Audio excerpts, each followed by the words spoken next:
Hello again, YouTube, welcome to the Card Combo Show with me, Chocobo, episode number 44, where we look at the weird and wonderful card combinations in the Final Fantasy TCG. Make sure to like and subscribe. Once we get to 250 subscribers, I am going to be running a competition where you can win up to three, you can win three booster packs with the most current set.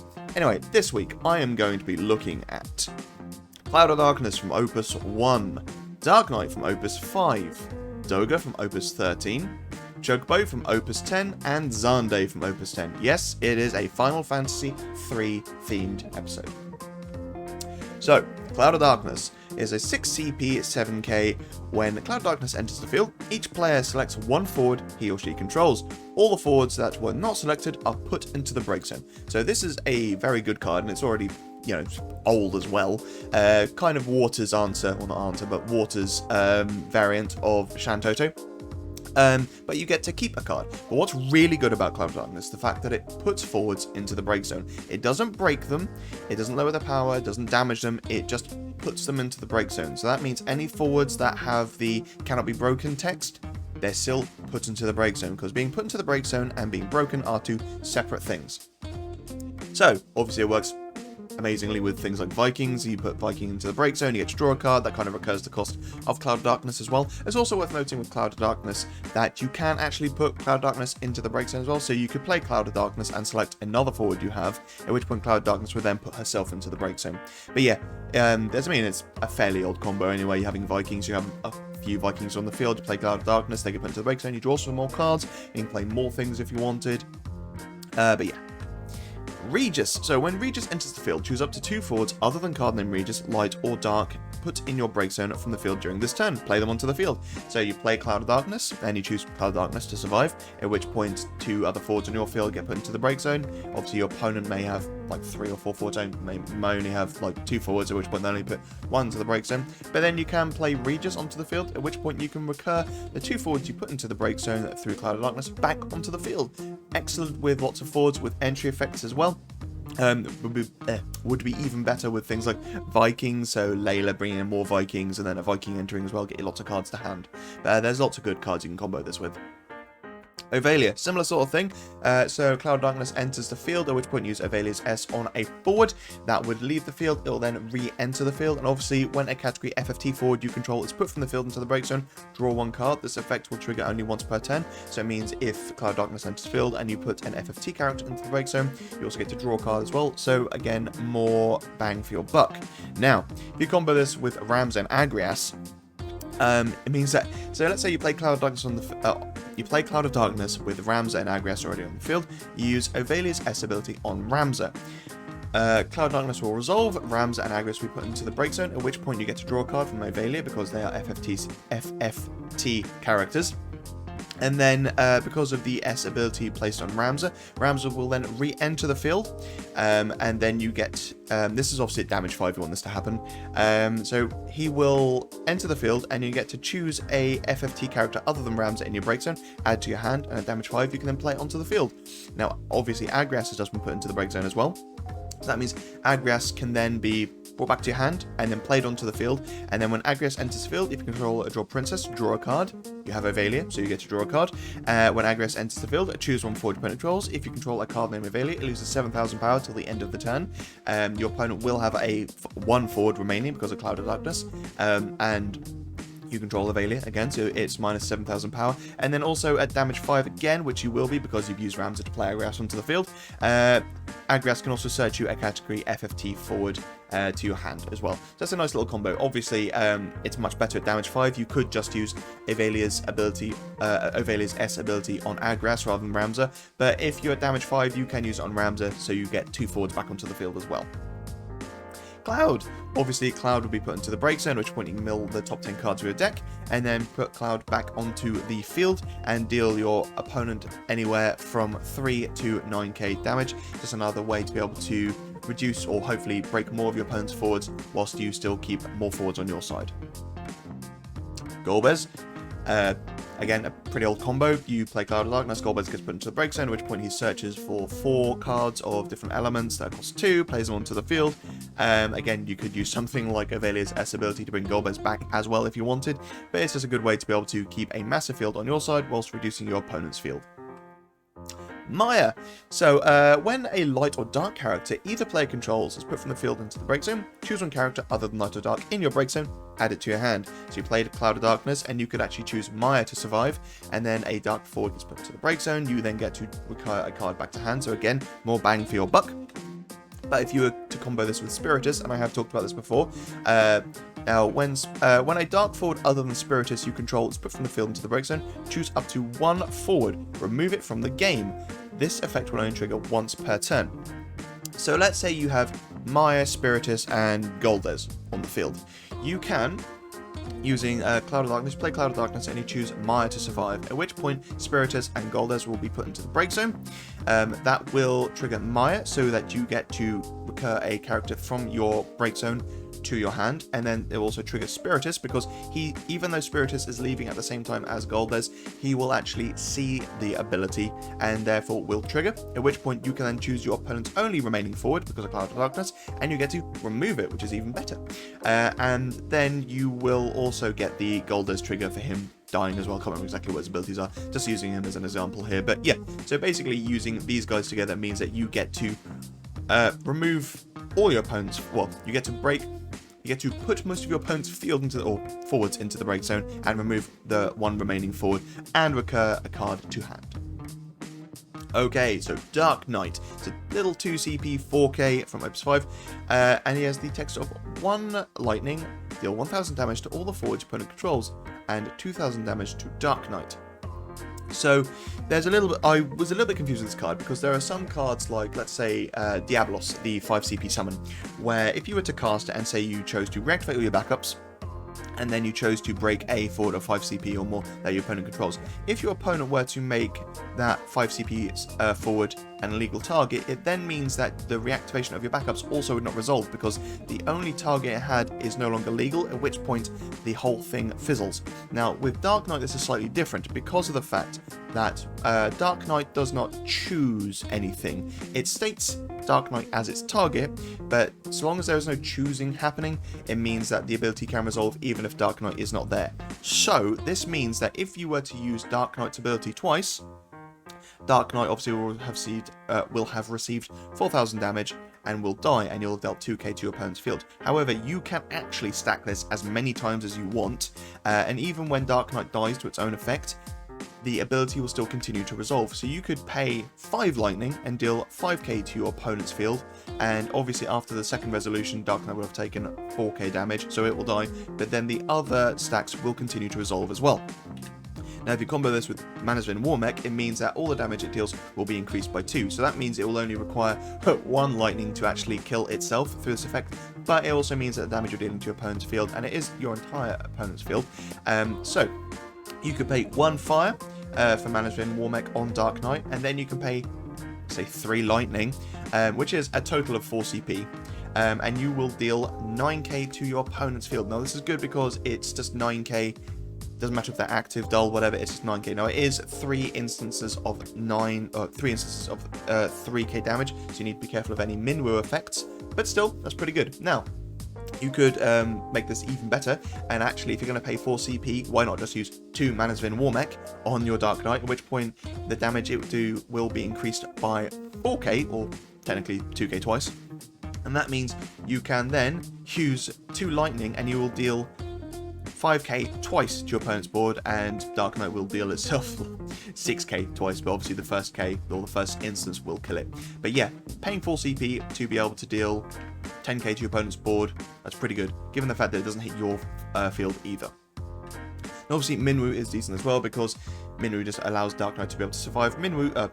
Dark Knight isn't exactly a huge forward, so it's not like it's gonna be amazing, but if you want Dark Knight to be able to stay alive so that you can continue to use this ability alongside other things, it's well worth it.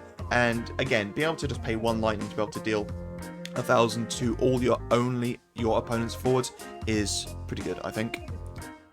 Now, Barbarisha, you play Barbarisha onto the field, and there'll be a couple of forwards now where it's basically all you're really doing is you're increasing the cost of the forward you're playing, but has to include lightning to effectively just outright break that forward. So barrage, for example, you are Barbarosha will set a forward opponent controls to 1000 power. You then pay 1 lightning to use Dark Knight to then deal 1000 power damage. And even if it has a minimum effect, because 1000 is equal to the power of that forward, it will still die because its power is 1000.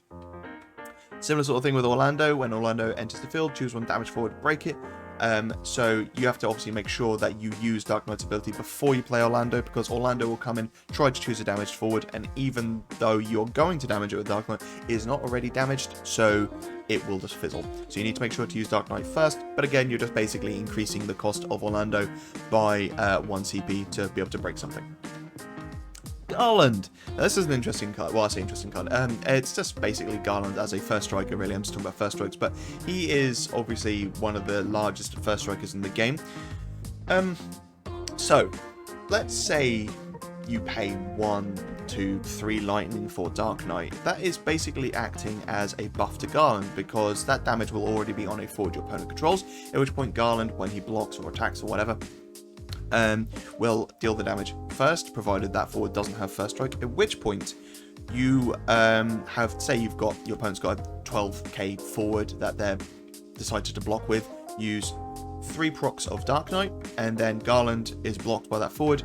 He is then effectively a 12k attacker, and will still kill that forward first. Now, on the receiving end, as a defender, let's say your opponent decides to party attack. And it's time for a little bit of fun maths. It's like one of those stupid maths questions that you used to get in school. Using Dark Knight's ability and Garland blocking a party, really, Garland is gaining a 1k buff for as many forwards your opponent is attacking with in a party, times by the amount of times used Dark Knight's ability. So I'll run through it with you. Let's say your opponent is attacking with 2 forwards, and they have a 5k forward and a 6k forward. That's obviously a party of 11k. Garland is only a 9k forward himself. But using Dark Knight's ability will deal 1000 power to, or 1000 damage to all the forwards opponent controls, which is 1000 damage to each of your opponent's attacking forwards. So they now have a 1k damage sitting on them. Garland can then, on the block, decide to divvy up his damage as 4k to one forward and 5k to the other. Now, as they both already have a k damage on them, he will then kill them when the damage resolves, because he deals his damage first, and that will be 5k to the 5k, 6k to the 6k in total. Yeah, so you can see where I'm going with this. Obviously, you can pay the lightning on Dark Knight multiple times, so it means that he gains, and I should stop using the word buff here, it's more of a damage swing really, but you can use that as many times as you want. So, you know, if your opponent has a party of 13k, you can just pay 2 lightning for Dark Knight, and then Garland blocks that party for 13k successfully. And again, it's as many forwards as your opponent has in that party as well. So if they have 3 forwards, so again, let's say they've got a 3k, a 3k, and a 6k, so a total of 12,000 power in that party, Dark Knight will deal 1000 damage to all of them, which you can take as 3k to effectively 1 forward. Garland will block it, again divvy out his damage correctly, he will then block all those forwards successfully. Sorry, a bit of a janky maths there, but hopefully you understand where I'm coming from. Okay, Doga, he is a 6 CP Earth Water forward with 7k power, with the text, for every 3 summons in your break zone, Doga gains plus 1000 power. When Doga enters the field, draw 1 card for each summon you discarded to cast Doga. So that effectively means that you can make Doga somewhat free. You just discard 3 summons to your break zone, and then you get to draw 3 cards back. And that also means if you did discard 3, Doga will also then be plus 1000 power, which is nice. And then when Doga attacks, if you have 9 or more summons in your break zone, you may cast 1 summon from your hand without paying the cost. So there was a little bit of discussion about this type of ability recently, which is a conditional auto ability. And I'm just going to refer to the comprehensive rules here, so 18.8.13. Some auto abilities are written in the format trigger event if condition effect, indicating that their triggering has certain conditions that need to be met. These are called conditional auto abilities. So, trigger event would be when Doga attacks. If condition is if you have 9 or more summons in your break zone, and then effect is you may cast 1 summon from your hand without paying the cost. Now, reading back to the comprehensive rules, whether these conditions have been met or not is checked as a part of the trigger event for conditional auto abilities. If it is found that the condition has not been met, the ability does not trigger. So, when Doga attacks, he will check at that point whether or not he has 9 summons in the break zone. So it doesn't matter if you attack and then through some other means discard a summon into the break zone, then giving you 9 summons in your break zone. It is at the point that Doga attacks that he checks. So if you were to attack and then, I don't know, cast a summon, but by paying for the cost by discarding a summon, he would have already checked at that point. It's already too late. You need to do all this before Doga attacks. You need to make sure before Doga attacks, he has 9 summons in the break zone. Now, whether the conditions have been met is checked again when the ability is resolved. If they are found to have not been met at this point, the effects for the ability are cancelled. So let's say you attack with Doga and you do have 9 summons in your break zone. You're like, haha, the effect now successfully goes in the stack. But then on the stack, you decided to use Iodulus to cast one of those summons from your break zone, cast it, and then it gets removed from the game. Now, when it comes to triggering, the effect is checked again. So it will look at the break zone and say, actually, now there's only 8 summons in your break zone, not 9. So the effect fizzles and is cancelled. So you need to make sure that there are 9 summons in your break zone, both when triggering and when resolving.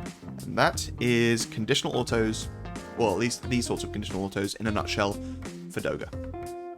So it will come as a surprise to absolutely no one that Une works with Doga. Who would have thunk it?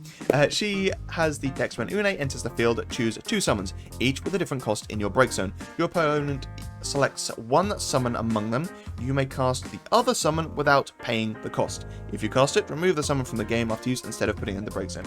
So these are obviously both good because both Doga and Une want summons in the break zone. Now you do need to be careful because obviously Une is using that summon and then removing it from the game. So that means you'll then have less summons in your break zone. But, you know, if you've already got like 1 attack off with Doga and successfully cast a summon, at that point it's probably fine to start using some of the summons from your break zone because unless you're very, very lucky or your opponent's very unlucky, you're only going to get at max a couple of instances of Doga's attack with 9 summons in your break zone.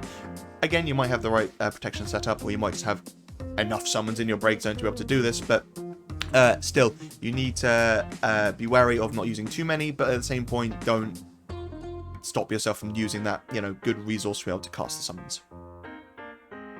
Kryl. So, the cost required to cast your summons can be paid with CP of any element. That's obviously quite good because both these cards are Earth, and you may want to be running multi-element or just elements outside of Earth and Water summons. So lots of fire, lots of lightning, and with Kryl on the field, it means that you can just use your backups without needing any multi-element backups to be able to cast them. When you cast a summon, choose 1 forward, it gains plus 1000 power until the end of the turn. So it means if Doga attacks and casts a summon, you can then choose a forward to gain a buff as well, and then you can just discard 1 summon until the end of the turn. Kryl cannot be chosen by your opponent's abilities. So it's a good ability to be able to give Kryl some protection, whilst also adding towards Doga's ability to be able to cast something on attack as well. Similar sort of thing, you've got Arisha al-Rashir, so you may pay 1 lightning and dull and discard 1 summon, search for 1 summon and add it to your hand. So this is an excellent card for Doga because not only are you discarding a card into the break zone, which will count towards Doga's attack ability, but you're also searching any 1 summon. So you could, for example, discard just a tiny little 1 CP Shivan into your break zone and search Raiden, Ark, there's plenty of Diablo, there's loads of good summons that you can be searching, but it's any summon you want, search it. And then you can attack with Doga, you've got enough summons in your break zone, you just search an incredible summon, and you're away. Unileska, similar sort of thing, you get to discard on Unileska coming into the field, and when she attacks as well, and not only are you discarding something, you're also getting to dull and freeze something as well.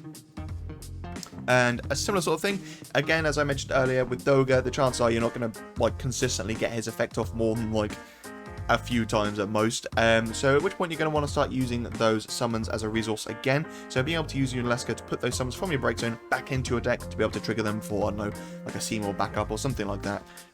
Just, yeah, being able to kind of get back into that pool of summons again. And then Rydia enters the field, and we search for one summon added to your hand. So it just searches you any summon. It's just nice to be able to play Rydia to get yourself Raiden, to then attack with Doga, to then cast Raiden. Ah, Chocobo. So Chocobo summon. What an ugly looking bird. Chocobos have come a long way since Final Fantasy 3, obviously. It's worth noting this was concept art. They were initially meant to be these weird, giant, featherless birds that you kind of rode around on. Now they're just a bit more friendly looking. So it's a 2 CP summon. Choose one forward you control, return it to its owner's hand, draw one card. So it's kind of like half of Leviathan, but you also get to draw a card. So it's Mion in summon form, effectively. And it's a great form of protection, being able to, your opponent's going to break a forward that you want to keep alive on the field. You cast Chocobo, bring it back to your hand, you get to draw a card, and then you can play again next turn. So, Lock. Obviously, the cast required to cast Lock is reduced by 2 CP for each card you have cast this turn. So it might be a case that you want to play another forward onto the field that's already on the field. You cast Chocobo, put that forward back in your hand, you play that forward again, and then Lock's cost has gone down by 4 CP at this point because you have cast Chocobo and you've cast the forward again to then play Lock. And similarly, you could just cast Chocobo to bring Lock back into your hand, then replay Lock as well. A lot of the newer win casts have had a focus on, if you cast X amount of cards, you get some sort of effect. So you can use this along the lines of the Legend Ash from Opus 12, I think it was, 12, 13, as well as the Wind White Mage backups as well, where you get to reactivate your backups, depending on how many cards you've cast this turn as well. Iodolus. So using Iodolus to cast Chocobo from your break zone as another form of protection, so you can break Iodolus, use Chocobo on your forward you want to protect, bring it back to your hand, and then you also get to draw a card as well. This is good because obviously Iodolus can cast a summon of any element, so you may just be in mono water or water ice or something like that. Your opponent may have forgotten about the fact that you've got Chocobo in your break zone, so they don't expect you to be able to protect something by putting it back in your hand. Actually, I'd say that you're going to be in water, they're probably going to be anticipating it, but you get where I'm going. At least you get a draw card. Une and Renoa. So obviously you can cast Chocobo to put something back in your hand, and that would trigger Une. She can then flicker something, but you can also cast Chocobo on Renoa to put it back in your hand to then recast it to then flicker something. So let's say you cast a forward onto the field and it has some awesome effect that happens when it enters the field. You can then cast Chocobo on Renoa, who's already on the field, put Renoa back in your hand, and then Une will flicker that forward, and you'll get its entry effect again. You can then recast Renoa back onto the field, and you'll get to flicker that forward again. So you can have the one forward's ability happen 3 times in the same turn, just by casting Chocobo and on Renoa, and then replaying Renoa, whilst also playing that forward this turn. That's a fair amount of CP, sure, but depending on what the effect is, might well be worth it. Yeah, Chocobo Knight. When Chocobo Knight enters the field, you may search for one drop Chocobo or card name Chocobo and add it to your hand. The summon is card name Chocobo, you can search that Chocobo. Now obviously I chose Chocobo Knight here because it says dull, play one drop Chocobo or card name Chocobo of cost 4 or less from your hand onto the field. Unfortunately, Chocobo Knight does not work for the Chocobo summon because summons are not played onto the field. They're simply revealed and then put into the break zone. They aren't played onto the field, so you cannot use Chocobo Knight to be able to cast Chocobo, unfortunately. It'd be fun if you could, but you can't. Summoner. I really like the Summoner. When the Summoner first came out, I thought it was great. And, as the game goes on, you're going to get more and more great summons that are of 2 CP or 1 CP that can be cast using this guy. And just dull, cast one Summoner, cost 2 less from your hand without paying the cost. Again, Summoner can play summons of any element as well, so you get to color fix. And, just be able to dull one back up to be able to put a forward you control back into your hand, be able to recast it or whatever. This is really good. Xande. So, he's a great card. I love this card, but some of the cards he can play onto the field are fairly limited. So when Xande enters the field, choose up to 1 fire forward of cost 1 and up to 1 fire forward of cost 3 in your break zone. Play them onto the field. At damage 5, when Xande enters the field, choose 1 fire forward of cost 2 in your break zone, play it onto the field. So, you obviously, when you play Xande, it says choose up to 1 fire forward of cost 1 and choose up to 1 fire forward of cost 3. So, you don't have to play a fire forward of 1 for whatever reason, you can just choose not to choose it. But, Yeah, either way, by playing Xande, you can get quite a few forwards onto the field. Similar to what I've done in the past with Golbez, I will kind of show you all the cards that you can play, but I'll do it broken down from the damage and then just the generic entry ability. So, the 1 CP and 3 CP. If you control a, with Soul, if you control a Job Warrior of Light forward other than Soul, Soul gains haste, and then you can also bring Luneth, who is a Job Warrior of Light, and also Luneth will buff Soul, which is good. And then that could mean that then Soul can go swinging. Obviously, Soul will only be a little 3k forward, but if your opponent doesn't have any active forward to be able to block with, that might be worth it. And then Warrior of Light as well. So you'll have played Xande, Soul, Luneth, and Warrior of Light. If Warrior of Light states if you control 4 more forwards, Warrior of Light gains haste. So that's good. And then when Warrior of Light enters the field, all the forwards you control gain plus 2,000 power until the end of the turn.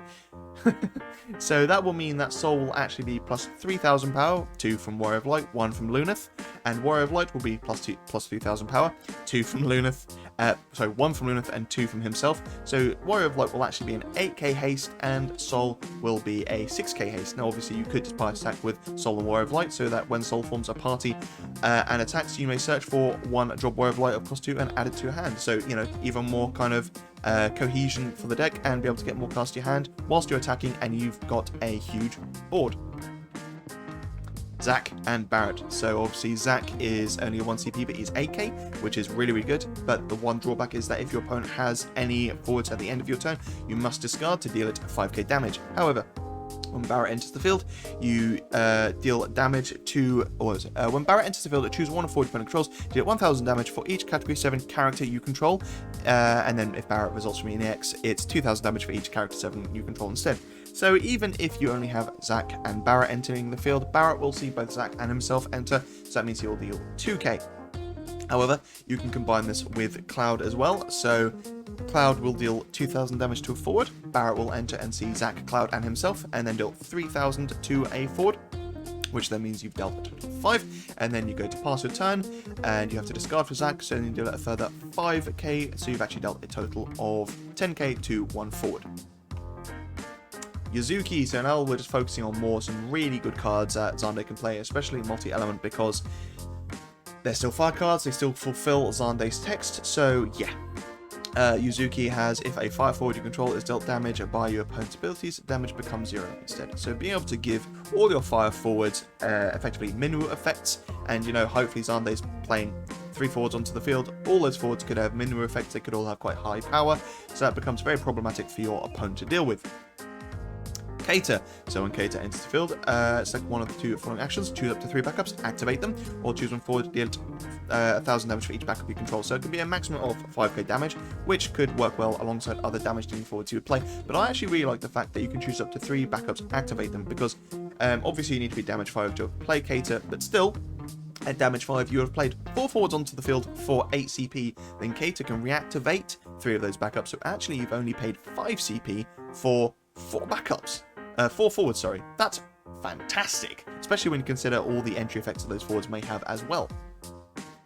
Naji. So obviously he's a 1 CP 7k. Naji cannot attack. Naji cannot become dull by your opponent's summons or abilities. Now I think Naji's actually pretty good because he's a decent block for your opponent, especially if they're in ice. They can't dull him out, which is good.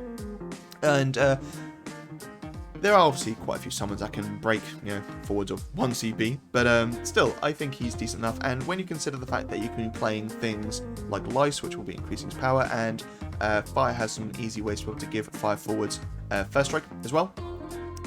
So Naji can become a stalwart blocker in your field, not to mention he can only be like one of the forwards that you're playing as well. So Naji combined with something like Yuzuki would be, you know, maybe a bit of a problem for your opponent, especially if you're giving Naji First Strike as well.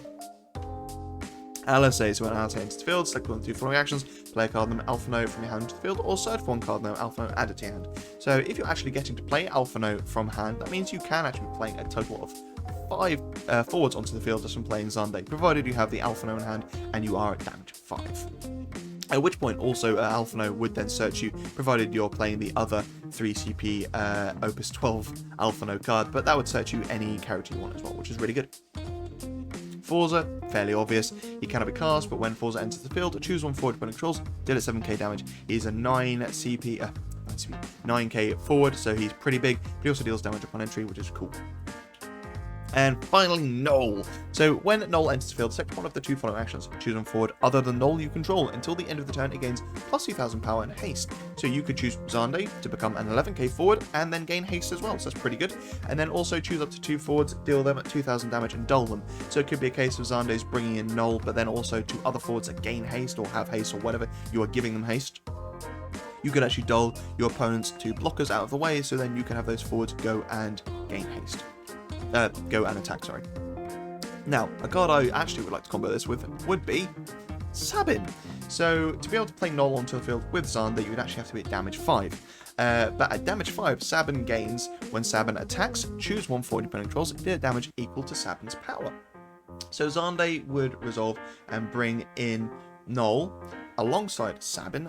Null could choose Sabin to gain plus 2,000 power and haste, at which point Sabin would attack as a 9k forward with haste, you know, Sabin's only just come in this turn, and then you would get to deal 9k to damage to a forward your opponent controls, which alongside any damage that may be a 1 CP forward that Xande is brought in as well. So yeah, that's pretty good. You've brought in Xande, Null, another forward, and Sabin's attacking, hopefully breaking something, dealing damage, and you've got a big board. Cool. There we are, folks. What did you think of this week's card combo show? It's nice to revisit Final Fantasy 3. I haven't played that game in a very long time. It's a good game, though. I definitely recommend it. If you people that enjoy the Final Fantasy Tactics series, where all those jobs, then I definitely recommend it, because that's kind of the root of that. Final Fantasy 3 was the first game to kind of properly incorporate those jobs, and I liked looking at cards other than the Warriors of Light or Onion Knight, because they get a little over. Anyway, thank you so much for watching. Be lucky. I'll see you in the next video.